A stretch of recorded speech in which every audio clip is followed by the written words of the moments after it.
দেখেন মাছটা আমি ধুয়ে তুলে নিছি, এবার পরিষ্কার করে এখন মাছটাকে আমি একটু মুছে নিব। এই পানিগুলা একটু মুছে আমি মশলা মাখিয়ে ম্যারিনেট করে রাখবো মাছটা। এই যে আমি একটু এটার মধ্যে শুকাই নিলাম, কারণ কি এটার মধ্যে না হলে মশলা দিলে ভিজা ভিজা বেশি হয়ে যাবে, পানি পানি হয়ে যাবে। এই জন্য আমি একটু মাছটাকে এভাবে মুছে নিলাম।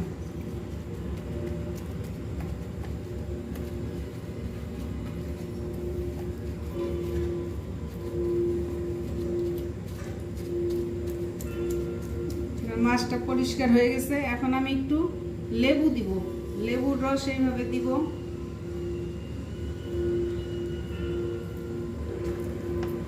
কি কি মশলা দিব আমি দেখেন। এটা হলো কোরাল মাছ, বড় কোরাল, এটাকে আমি আস্ত ফ্রাই করব। কোরাল মাছটাকে, সরি আমি ভুলে বলে ফেলছিলাম তেলাপিয়া মাছ, আসলে তেলাপিয়া মাছ না, এটা হলো কোরাল মাছ। কোরাল মাছটা, কারণ কোরাল মাছের ভিতরে কাটা কম, তো এই জন্য সবাই পছন্দ করে এই মাছটা।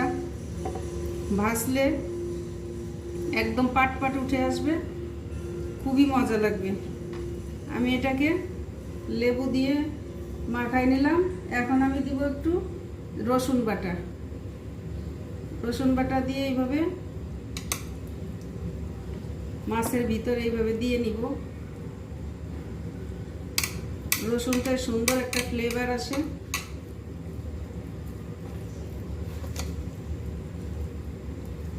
এই যে কেটে দিবেন আপনারা যখন এরকম ফ্রাই করবেন, তখন এইভাবে একটু মাছটাকে কেটে নেবেন। কেটে নিলে এই মাছের মধ্যে মশলাটা ঢুকে যায়। এটা দিলাম। এখন আমি দিব একটু মরিচ বাটা। রসুনের পর একটু মরিচ দিব, মরিচের গুঁড়া আর কি যেটাকে বলে।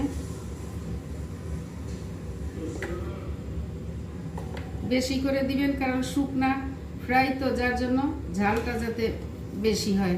ঝাল হলে এই মাছটা খুব টেস্ট হয়।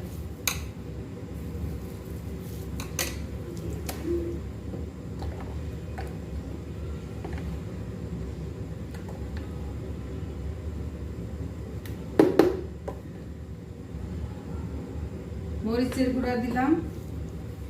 এবার আমি দিব হলুদের গুঁড়া।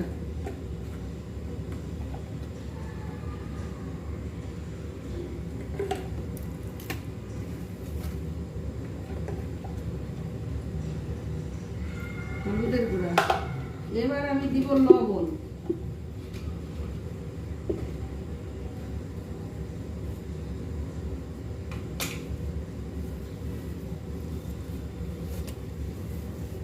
কারণ সব পাশে মাখায় মাখায় দিতে হবে, নাহলে এক পাশে হবে এক পাশে হবে না। এইভাবে মাছের মধ্যে এইভাবে দিয়ে দিতে হবে।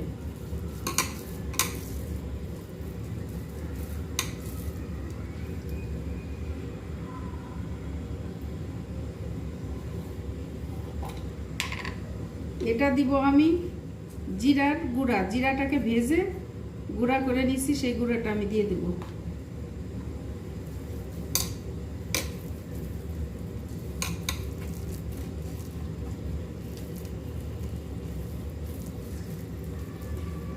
এইভাবে যদি আপনারা না খেয়ে থাকেন, তাহলে এইভাবে আমি যেইভাবে করেছি এইভাবে আপনারা মাছ নিয়ে আসে, কোরাল মাছ নিয়ে আসে, এইভাবে আস্ত করে খেয়ে দেখবেন যে কেমন লাগে আমার এই রেসিপিটা।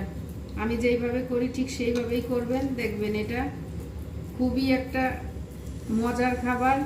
যাকেই খাওয়াবেন সেই পছন্দ করবে এই মাছ ফ্রাইটা।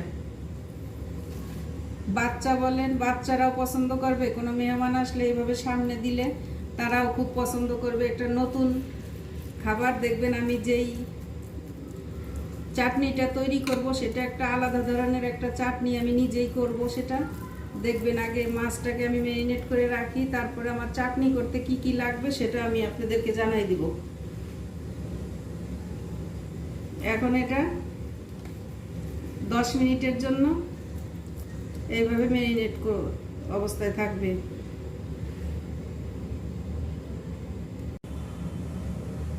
দেখেন মাছ ফ্রাইয়ের জন্য আমি যেই চাটনিটা বানাবো সেটা কি দিয়ে বানাবো আমি আপনাদের দেখাচ্ছি।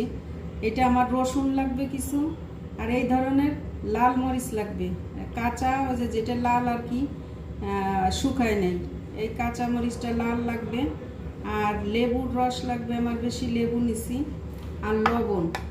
এটা দিয়ে আমি বানাবো খুবই একটা মজার রেসিপি। আপনারা এইভাবে করে খাবেন, দেখবেন। এটার সঙ্গে এটা আমি আদা ভাঙা করবো, এটা মানে একদম বাটা পিসা হবে না, আদা ভাঙা হবে। সবগুলো আমি এইভাবে করে মিক্সড করব, রসুন মিক্সড করব। এটা আমার লবণ লাগবে, অনেক লবণ লাগবে। এটা লবণ দিয়ে যখন আমি এটা পিসবো তখন এমনি নরম হয়ে যাবে। এই যে অনেকখানি লবণ দিতে হবে, লবণ আর লেবুর রসই এটার প্রধানই। লবণ আর লেবুতে টকটা এইটা বেশি থাকবে না, মানে লবণটা বেশি লাগবে না। টক যখন পড়বে এটার মধ্যে,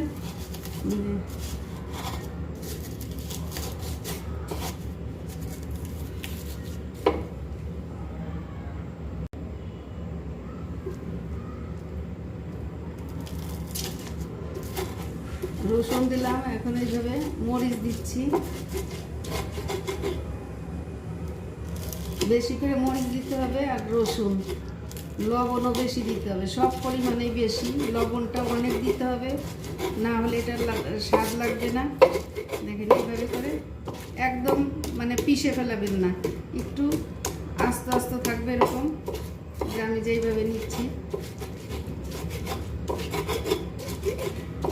এখন আমি এটার মধ্যে লেবুটা চিপড়ে এইভাবে দিব, লেবুর রস লাগবে, অনেক লেবুর রস লাগবে।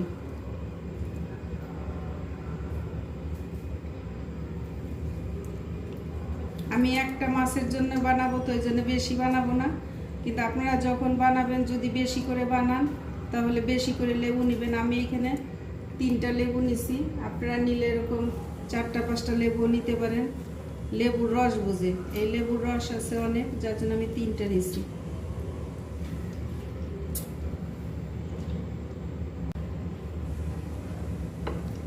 দেখেন চাটনি বানানোটা আমার হয়ে গেছে, শেষ বানানো। এরকম আদা বাটা থাকবে, খুবই টেস্ট। লেবু রস আর মরিচ, লবণ, লবণের পরিমাণটা বেশি দিবেন। এই যে এরকম আধা ভাঙা থাকবে। চাটনিটা বানানো সেটা, এটা দিয়ে যখন ফ্রাই করব, গরম গরম ফ্রাই আর এই চাটনি খেতে খুবই মজা। জি, হয়ে গেল আমার চাটনিটা বানানো। দেখেন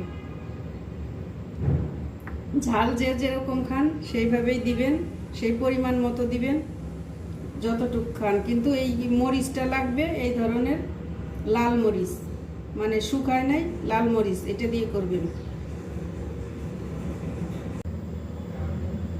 দেখেন এই মাছটা এখন আমি চুলায় দিয়ে দিব ভাজার জন্য, কারণ বড় ফ্রাই প্যানে তো হবে না, এই কড়াইটার মধ্যে আমি ভাজতে দিই। এখন এটা আস্তে আস্তে ভাজা হবে, ভাজা হলে আমি নামাই ফেলব। আমার মাছ ভাজা শেষ, মাছটা ভাজা হয়ে গেছে, সসটাও রেডি। এখন এই সস দিয়ে আর মাছটা দিয়ে খাবো। আপনারা এইভাবে মাছ ভেজে এবং এরকম যেই চাটনিটা আমি বানাইছি, এইভাবে আপনারা তৈরি করে খেয়ে দেখবেন যে কেমন লাগে। যদি আমার এই মাছ ভাজার রেসিপিটা আপনাদের ভালো লেগে থাকে তাহলে একটা লাইক, কমেন্ট, শেয়ার এবং আমার চ্যানেলটি সাবস্ক্রাইব করতে ভুলবেন না। এটা খুবই একটা মজাদার খাবার, কারণ এটার মধ্যে কোনো মানে সেরকম কাটা নাই, যেহেতু কোরাল মাছ, কোরাল মাছে ছোটো কাটা থাকে না, বাচ্চাদেরকেও খাওয়াতে পারবেন, বড়রাও খেতে পারবে। এই জন্য কোরাল মাছ এইভাবে ফ্রাই করে এইভাবে একবার হলেও ট্রাই করে দেখবেন। আজকে এই পর্যন্ত, অন্য আরেকদিন অন্য কোনো রান্না নিয়ে আপনাদের সামনে হাজির হব। আল্লাহ হাফেজ।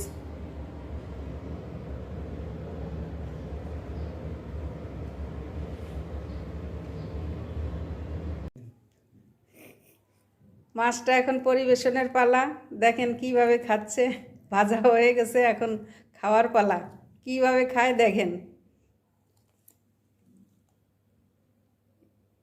একটু কাটাও নাই, দেখেন কিভাবে করে খাচ্ছে, দেখেন কেমন হয়েছে বললো না? খেয়ে দেখো আগে।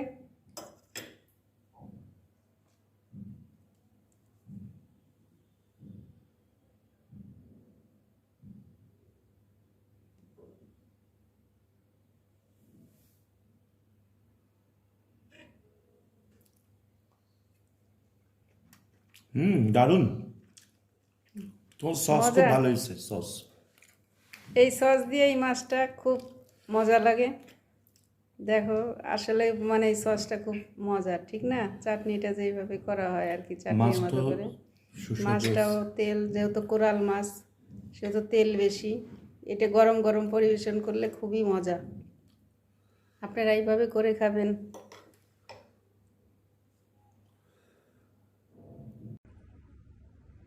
খেয়ে দেখো আগে।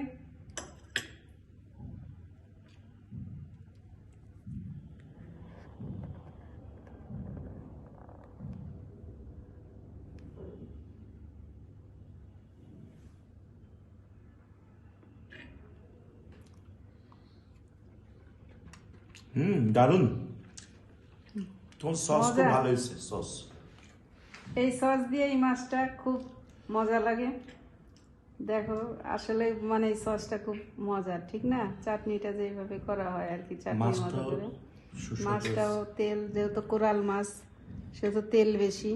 এটা গরম গরম পরিবেশন করলে খুবই মজা। আপনারা এইভাবে করে খাবেন।